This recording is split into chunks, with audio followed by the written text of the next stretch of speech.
Sa muli mga kapatid, nagkape naman no, ang puki ng nakahayop na gagon to.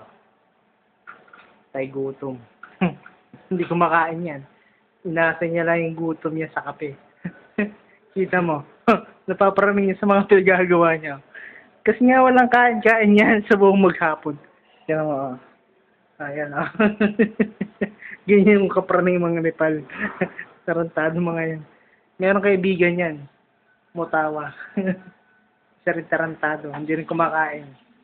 Inaasa lang na nila ang gutom nila dito sa kape. Yan. Paraming na ho yan. Ayan ang epekto na walang kain-kain dito. Nakuha po ho niya mag-Facebook. Nanonood pa nga yan ng Bolds eh.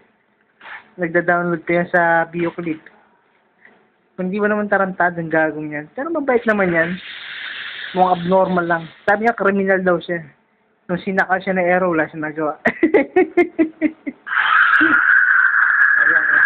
Tiboy daw siya. May pangarap siya maging tiboy. Sabi niya, magtitiboy daw siya. Ayan na, marunong na ba siya? Ayan. Mahusay na nga ako siya magpabula, kaibigan.